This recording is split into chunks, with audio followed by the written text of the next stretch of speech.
What's good, everybody? I'm Keandre, this is HoopIntellect, and welcome back to the channel. Now, before we get into this, the draft order is what the standings were at the time I started putting this together. And if you're following the league at all right now, you know everything can change drastically in like 48 hours. But for the most part, other than the Pistons now being number 2 because the Spurs won 2 games in a row, everything else is at least close to where it was. But yeah, be sure to leave a like, subscribe if you are new, and the Houston Rockets are on the clock at number 1.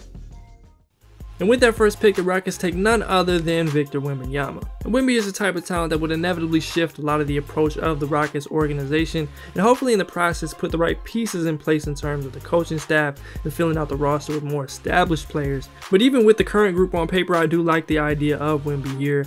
He'll be great everywhere he goes, but you've got some high potential defensive forwards in Jabari, Tari, and Garuba, playmaking big in Şengün, Jalen Green as a legit co-star, and what Victor does already could kind of lead and also complement a lot of what they do well already. And who knows, maybe James Harden even joins this group. There's a lot of upside here, and he'd be an immediate star as a Rocket. Is their largest lead of the game. Wembanyama trying to go baseline on. And then number 2, the San Antonio Spurs take Scoot Henderson. I'll keep saying it, but Scoot is one of the most talented lead guard prospects of the last several years and will be a pretty perfect addition to a Spurs squad full of really solid complementary young talent and guys like Devin Vassell, Keldon Johnson, and Jeremy Sohan. I think you put Scoot as the guy running the show in the middle of that, the type of player Coach Pop has never really had, and they get back in the winning direction over these next couple years. With the third pick, the Pistons take Alabama wing Brandon Miller. I like Miller's fit in Detroit next to creators like Cade Cunningham and Jaden Ivey. You put him as a high-level guy from 3 and someone who has done an impressive job in improving as a driver and finisher throughout the season, though I don't think that's going to be a strength. You match that with what he can do defensively, you know, just being solid on that end. You've got a really nice core that maximizes everyone's skill set. And you guys know the situation with him right now that could have an effect on his stock from teams that just don't want that attention, or if there's some new development that comes out. But with the details that we know right now, we'll just keep it basketball, and he's the pick at number 3 for the Pistons. And at number 4, the Charlotte Hornets take Amen Thompson. Amen is the best athlete in the class. He's a terrific playmaker and has the type of upside defensively to put him in the upper echelon of prospects in this one. And I heavily considered just taking him at number 3 and figuring it out with the Pistons, but here he ends up with LaMelo Ball. I think he and Melo could pretty easily be top 5 in pace as long as they're together. Transition would be a show. Now, it'd take some work for Amen to keep improving as a shooter and playing off the ball in half court, but I think LaMelo was good enough both on and off to make it work and create one of the more unique and dynamic backcourts in the league. Cam Whitmore is the pick for Orlando at number 5. Now, the Magic will have a ton of options with their 2 picks, and it was a really tough decision because I do like about 5 or 6 of those guys a lot for them if they have something close to these spots. But here they go with Cam, who I believe to be best player available at this point. He's a powerful athletic wing who has real upside as a shooter, creator, and defender. And though I wouldn't say he's necessarily the cleanest on paper fit, I think it could work. And if you're picking 5th, I think you just take whoever you view is most talented. At number 6, the Indiana Pacers go with Houston forward Jarace Walker. I really like this fit, and Jarace has proven himself to be a talent worthy of picking near the top 5 of the draft. I like his versatility and abilities defensively. Some of the secondary creation and shot making has been really intriguing as well. But you get a guy with actual wing/forward size in with this group that defends at a high level. I think you're really going somewhere and potentially creating one of the better young cores in the league. With the 7th pick, Orlando is back up and they go with Grady Dick out of Kansas. Now, because they have Paolo and Franz worth building around and maximizing, I think taking a high-field, sharp-shooting wing that is immediately going to complement and make their jobs easier is a no-brainer to me. And it's not like Grady isn't also a deserving lottery-level prospect. The combo guards are in the mix with these picks too. They'll need to address shooting in that guard spot in some way if they don't do it in the draft, but I'm very happy adding Cam and Grady to this talented young team. With the 8th pick, the Thunder take Ausar Thompson. Now, Ausar is still one of the most impressive athletes in the class. He's a potentially game-changing point of attack defender if we can tighten up some of the technique. And he's the better shooting prospect of the Twins, though he does still have a ways to go. But you get him with Chip England, that's problem solved, and you have a dynamic wing ready to make an impact and make plays in multiple ways with this young Thunder group. And I like it a lot, especially with Chet coming in next year as well. At number 9, the Washington Wizards go with Cason Wallace out of Kentucky. There are a ton of directions the Wizards could go in here, and especially in the backcourt, but give me Cason for his bankable elite defensive abilities, confidence in his shot, and growing capabilities as a playmaker. I think he's really going to raise the floor of any lineup he's a part of in the future. And though the Wizards don't exactly have a great sense of direction right now, they badly need to hit here, and they haven't in this range in the past, but I'm confident in Cason being one of those guys.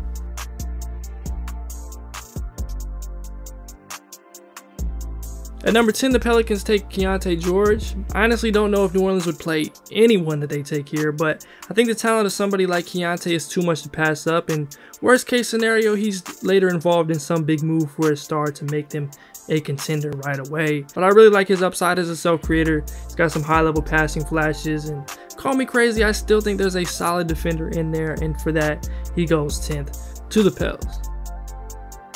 With the 11th pick, the Blazers go with Anthony Black. Portland is going to be in an interesting spot here depending on how many of the guards are left in the draft, considering you already have Dame, Simons, and Shaedon, and you're also supposedly trying to build a contender for a superstar at the top of his game. But I do think AB's size, defensive capabilities, and playmaking could work here. And the shot is going to be key in him drawing defense more in off-ball situations offensively, but I do think he's worth it here and could complement this team both in the short and long term. Now at 12, the Toronto Raptors take Nick Smith Jr. out of Arkansas. He's an intriguing scoring combo guard prospect who will certainly bring a little more juice to this Raptors team going forward in whatever iteration of the team they bring back next year.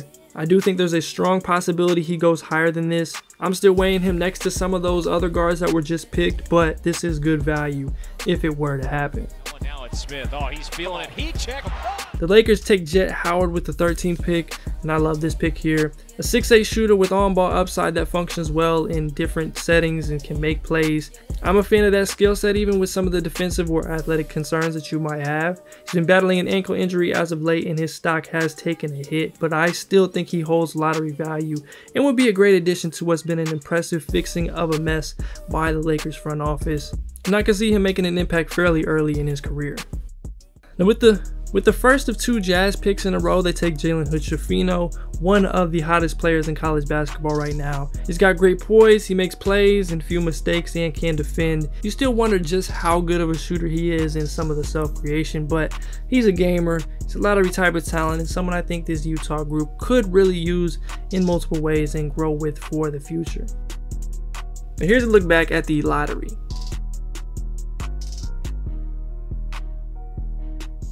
And with that second pick, the Jazz take Bryce Sensabaugh out of Ohio State. Now, I'm a big fan of Bryce. I think that ability to get buckets is pretty much second to none in college, and he's doing it wildly efficiently and in strangely sporadic minutes. I think there are more reasons to be concerned defensively with him than there are in terms of his playmaking. There's been a lot more encouraging signs there, but nonetheless, I like him here in Utah, and I think it helps you make decisions with the Sexton, Clarkson, THT group that they have right now pretty quickly. At 16, the Warriors take UCF's Taylor Hendricks. I love his skill set as a 6'9 forward who can shoot the 3, defend in multiple spots, and provide some help side rim protection. Now, it's always a tougher transition fitting in with this Warriors squad, but I think he figures it out in the long run and gives them the energy and versatility that all great teams have in abundance. With the 17th pick, Atlanta goes with Max Lewis, 6'7 wing out of Pepperdine. Now, he hasn't been great as of late, but I still like him as a top 20-ish type of guy, especially for the Hawks on the wing. I think he's still a little undervalued overall, but this is a really good spot for him as another wing who can make an impact in multiple ways. At 18, the Knicks take Dariq Whitehead, who I'm still a big long-term fan of. Some of this is contingent on him still making progress athletically, especially on defense in the pre-draft process, but it's hard to go wrong with the 6'6 guy who is also young enough to still be in high school right now, that can shoot the 3, can get to the dribble pull-up, and make a play, which could all be useful in New York right now. With the 19th pick, the Rockets go with Chris Murray out of Iowa. Murray is as solid as they come. He's someone who's going to bring a steadying presence to this group, some versatility, and overall attention to detail. Now, there were many directions we could have gone in here, but I like what Chris brings to the table, so he is the pick. The Miami Heat take Gigi Jackson at 20, and I think this has the makings of being a steal. There have been a lot of nights this season you watch Gigi and think he's a no-brainer lottery guy, and others where the rest of his game outside of the scoring and self-creation upside where it looks like it'll be an uphill battle, not to mention some of the body language and motor that's been sporadic. But Miami has the structure, they'll be patient, and they might just get the most out of him. Shot clock running down, you want to have somebody elite. The Brooklyn Nets take Kobe Buffkin at 21. Now, he's been ridiculous as of late and really convinced me that he's a late first round guy this year while still being the age of most freshmen in college right now. He's a lefty guard who can really defend, he can get buckets within the flow of an offense, he makes crafty plays. I like the dynamic that he brings to this fun Nets squad. He definitely fits what they are already doing. At 22, the Trailblazers go with Ryan Rupert, a 6'7" wing out of the NBL. I think his long-term potential as a high-level defender on the wing and someone who has shown some real flashes on offense will put him somewhere in this range and be useful for a team like Portland down the line. The Nets are back up at 23 and they take UConn's Jordan Hawkins. He'll be considered as early as the late teens, and I really like him as a high-level shooter who has potential to create a little more in the future. He's one of my favorites to actually watch in this class. I do have some hesitations with him physically as sort of a smaller wing, but along with Kobe Buffkin, I like the dynamic that he brings to this Nets squad long term. At 24, the Sacramento Kings take Kobe Jones. Now, Jones is one of the safest bets to be a rotational guy in this class, in my opinion. He's 6'5", 6'6", he defends, he can make a play, he's been much improved as a shooter, he's unselfish. He's the type of player you want a team like the Kings to keep adding. I think he's plug and play and could have a real impact for them from the jump. The Pacers take Kyle Filipowski at 25, and I like Flip here as a versatile perimeter big at 7 feet tall. We mentioned it on the big board. I'm still a little wary of some of the finishing, and I wish he was a bit more effective from 3 this year, but he gives them size and playmaking and a different look at things with one of their many picks in this draft. At 26, the Grizzlies go with Bilal Coulibaly. Coulibaly could be a lottery pick in 2024, but if he does declare, he could be a long-term steal for a team in the 20s. He's 6'6", he's a high-level athlete who can defend, has had some passing flashes, and shot the ball at a high level lately. Still 18 in the Pro League, and I think all of that is late first-round worthy and worth the swing for a Grizzlies team. In a really good spot going forward. Utah's up again with their 3rd pick in the first round, and they take Noah Clowney at 27. There aren't a ton of 18-year-old 6'10" dudes with his combination of defensive versatility and upside on offense, and I think that makes him a valid option for a team in the 20s already this year. He hasn't been the most consistent offensively, he's still kind of a tweener at the 4 or 5 right now, but I think the pieces of a high-impact guy are there, and he makes a lot of sense for a team like the Jazz. Julian Strawther goes to the Hornets. I think if you're Charlotte, you're just looking to stack as many contributors as possible, and a 6'7" shooter who can get to that floater game and move the ball makes a lot of sense. His defense will likely determine just how effective he is in the league, but I like him here in Charlotte, and he's very comfortable playing in that up-tempo style. The Clippers take Derek Lively at 29. Lively has been a tremendous defender down the stretch of the season, and I think offensively he has obvious upside as a play finisher. The Clips could use more help in the front court, adding a real rim protector and someone that is mobile enough to move in space. He's well worth it at this point in a draft. 2.5 to go. Roach and another Lively.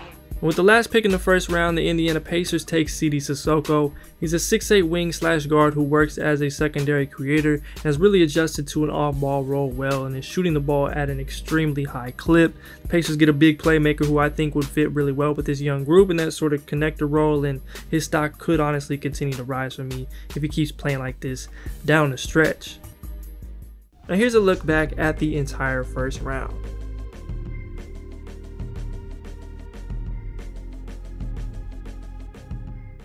And starting off the second round, we have Indiana once again, and they take Ricky Council the 4th. I don't think that they keep all of these picks, but Ricky is certainly an option for one of them, just as a bucket getter who is also one of the best athletes in the class. You hope he improves as a spot-up guy and making quicker decisions in this system, but I think he's a definite option for a team in this position.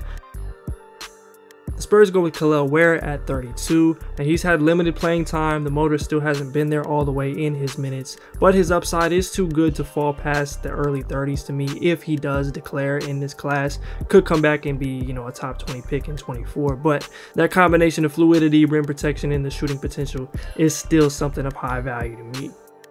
Pistons take Brandon Podziemski at 33. He's someone I've been a fan of all year, and I think he's deserved to be even higher than what I've had him in the past. He's a 6'5" guard who can play a few different roles, knock down threes, play unselfish basketball, and do stuff like lead the conference in rebounds. He's just a gamer that would be a nice addition to this Pistons guard rotation. At 34, Charlotte takes Leonard Miller out of the G League Ignite. I'm as interested to see how his career pans out as almost anyone's. He's been producing really well in the G as this sort of play finishing big, but I'm not sure what to make of him heading to the next level. We know he can do more, but just how much is the question, and how does the shot progress? He's 6'11" and moves like a 6'6" dude. He's versatile in a lot of different spots. So from the mid-20s on, he'll be in play, and I think he can find his way with this Charlotte group. Orlando takes Terquavion Smith at 35. He hasn't had a great season in this gamble to kind of improve his draft stock from what it was a year ago. He's had some injuries in there, so credit to him for fighting through, but his electric abilities as a shooter and the athleticism that he has could still be a real option for Orlando, looking to add more players to space the floor at every position. The Kings go with James Najee at 36. Najee is your classic energy big who has potential to defend well in multiple spots on the floor. He's a very good athlete, and I think Sac could still use some help in that front court. And even though he's a bit undersized, I like Najee here. For the Kings, the Wizards take Judah Mintz at 37. Now, I consider Judah in a lot of spots in the first round, but he lands here in DC. They can use all the potential playmakers they can get, and he's been doing that consistently all year long. The 3-ball is the missing piece for him, though he's been shooting it really well lately.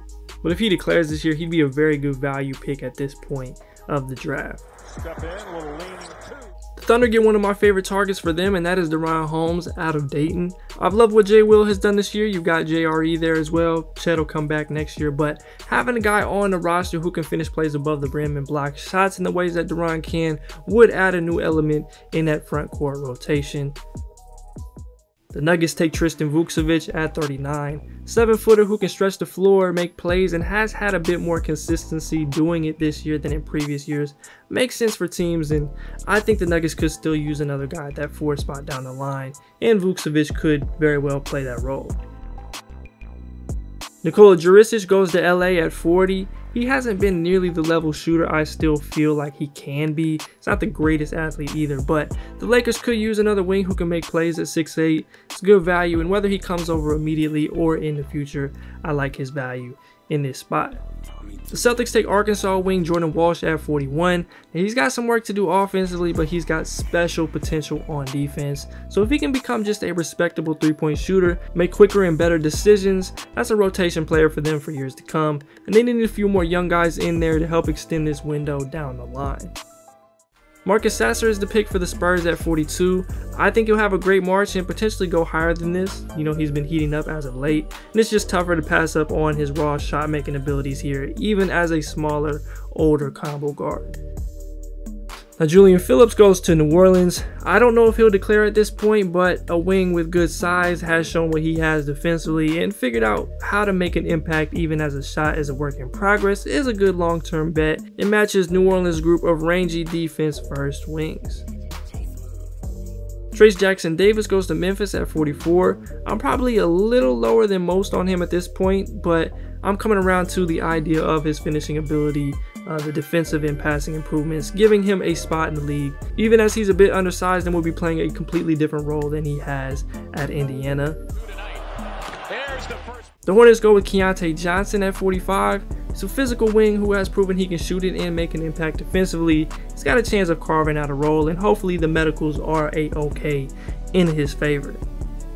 Now, Monty Bates goes to Atlanta at 46. At this point, he's got too much potential as a shooter and creator to not take him, and hopefully he'd be able to really hone in on his weak areas and round out his game to find a role in the league and maybe end up as a steal. 145 overtime, Bates, another one. Cleveland takes Jalen Wilson at 47. He's had a fantastic season for one of the best teams in the country. I don't know if he has a great NBA trait, but he's got good size and has improved enough as a shooter to garner that top 40 type of interest. And the Nuggets go with Terrence Shannon Jr. He's an athletic slashing wing who has improved as a shooter despite the percentages not being there. I think he should be sought after in the second round, even as an older prospect that we've been waiting on. The Clippers go with UCLA guard Jalen Clark at 49 for his high-level defensive abilities and improvements on the offensive end. Boston goes with Kevin McCullough at 50. Now, I've come to the conclusion that McCullough is just too good defensively to not draft in the late second. I don't love him on offense, and he's a bit older, but if he can just knock down some shots, I think he at worst gets playing time throughout his career if he doesn't end up making a real impact somewhere, at least at some point. Moguet goes to Phoenix at 51 for his raw athleticism and upside at the 4-5 spot. And honestly, the more I watch him, this actually feels a little low for him. I think he might end up going much higher than this, but Phoenix would love to have an upside swing like him here. The T-Wolves take Jaime Jaquez at 52. He's another guy people like a bit more than I do. I'm not sure who he guards at the next level, and I'm a little shaky on his perimeter game still, but he can play, and that's for sure. The Nets go with Oso Ighodaro at 53. It's a versatile playmaking forward out of Marquette. Sacramento takes Baylor Shireman out of Creighton at 54. I doubt they'll bring in, 5 rookies, but Reese Beekman is the pick for Indiana at 55. The Grizzlies get a very Grizzlies-esque pick in the versatile internet sensation Grant Nelson at 56. They took Santi Aldama at 30 a couple years ago, so if we've learned anything from them is that they know what they're doing and will reap the benefits in the end, and I think a guy like Grant Nelson kind of fits what they like to do. Mike Miles goes to Milwaukee at 57. And this is a pick that I thought was going to OKC in the Muscala trade, but I'll trust Tankathon on the details of all that. The Wizards take Tucker DeVries to finish it off. And of course, here's a look back at the entire full 2 rounds of the mock.